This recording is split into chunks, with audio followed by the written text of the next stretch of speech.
Todos los días hay noticias importantes sobre cruceros, pero me interesa cuando es algo que le afecta directamente a las personas que les gusta o quieren viajar en crucero o tienen algún plan con respecto a esto. Y es relacionado con Alaska. El puerto de Juneau es un puerto obligatorio en todo viaje a Alaska. Es uno de los puertos más importantes y se acaba de firmar un acuerdo con las compañías de cruceros para limitar la cantidad de personas y la cantidad de barcos que pueden llegar.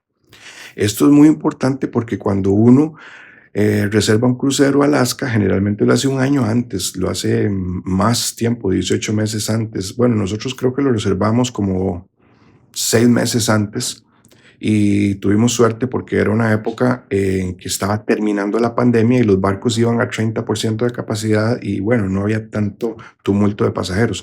Pero después de la pandemia se reporta que en el año 2023 la temporada de Alaska tuvo 1.6 millones de visitantes. Eso es un 23% más de lo que había antes de la pandemia.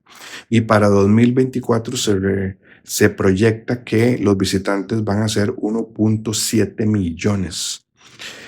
Entonces, la ciudad de Juneau llegó a un acuerdo con las compañías de cruceros para limitar el número de barcos que pueden llegar cada día y el número de pasajeros que puede desembarcar cada día.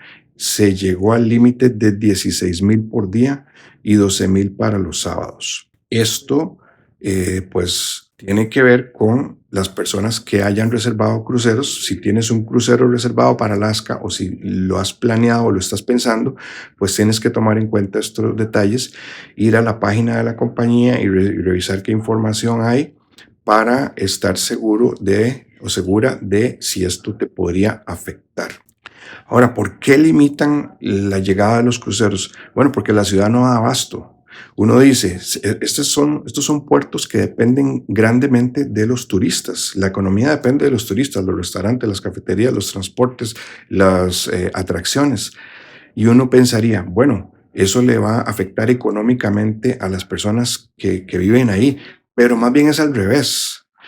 No tienen la capacidad para soportar el flujo de turistas que llegan y por eso se está limitando. Recientemente, un viajero de cruceros que es canadiense, que de esos que se bajan de un crucero y se suben a otro, estaba reportando que él había tomado un bus en esta ciudad y que le había costado 5 veces más caro. Bueno, entonces, ¿qué es lo que va a pasar si las compañías de cruceros tienen que tomar medidas? Bueno, ¿qué medidas pueden tomar las compañías de cruceros? A mí se me ocurren solo dos. Una es no detenerse en ese puerto, lo cual sería muy poco probable porque es muy importante ese puerto y sustituirlo por otro menos importante o subir los precios. Y esto es lo que me parece que afectaría mucho a los turistas, a nosotros los turistas. Yo ya tuve la suerte de hacer el viaje a Alaska, nos fue muy bien, pero las personas que no han ido tienen que tomar esto en cuenta. Ahora, hay otras ciudades importantes en Alaska como Ketchikan, pero bueno, ¿qué pasaría si esas otras ciudades comienzan a tomar las mismas medidas que estos?